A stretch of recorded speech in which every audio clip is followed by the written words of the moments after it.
We built the raised beds. We're using landscape ties for this one. We've got some weed fabric below it to keep the weeds in. We've got the thing nicely raked. We're then going to start, I start with about a width of my hand away from the end of the raised bed, and we're just using this straight edge now as a marker to tell us where to start with our trench. And then we build a trench like this. We get it deep enough. This is an easy tool too because it reaches all the way across the trench. Then you can enhance it with your trowel. We make it deep enough so that we can actually just lay the plants right in to something like that. And the roots just need to be underneath the ground. We got a lot of plants here and they responded. We brought these plants out of the shade house over there a couple hours ago, and they were all, the leaves are kind of furled like this, and just sitting out here for a couple hours, these plants, the leaves are starting to unfurl and they're looking pretty happy.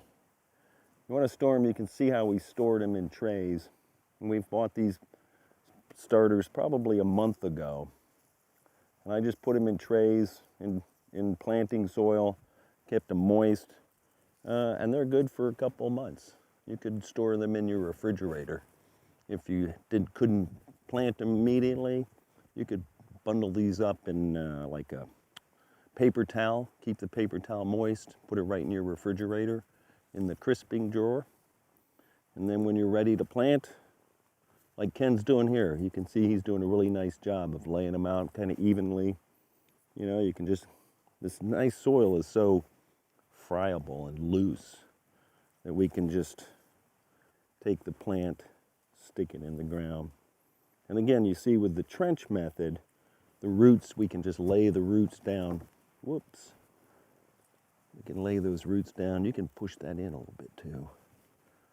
And the roots will grow like that, and they'll end up growing all together. Help.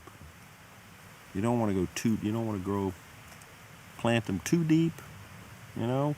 Naturally they grow, they are planted about yay deep. And then you start it, stick your finger in there, move along. So I lay it down, I hold it with one hand, poke, and then it stands right up. How many we got here? 1, 2, 3, 4, 5, 6, 7, 8, 9, 10, 11. That's good. So then you take your trowel and just take your soil and maybe start a little high, push the soil over, covering up the roots and the plants as you go. And they're pretty happy. You might push it in a little bit. And what I do sometimes is I come in behind from the other direction, and that lifts the plant up, straightens it up, right? See, now that, it'll create a ditch between this row and the next row. And then we start the next row. We bring our stick over. We're gonna measure. Bring yours in a little bit there. That's pretty good.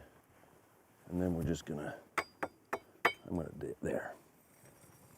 And then we're gonna make a trench.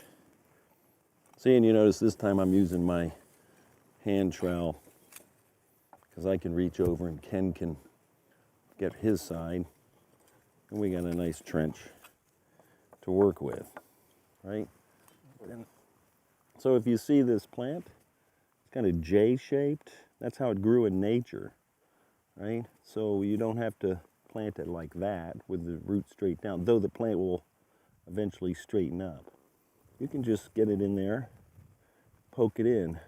And the important thing, you can see how the roots are kind of laid down in that trench. That's the important thing, is to make sure the roots are well covered. Now that's a little bit of root. I'm kind of questionable about that. Will be interesting to see if that grows next year.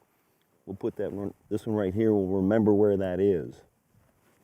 Like that.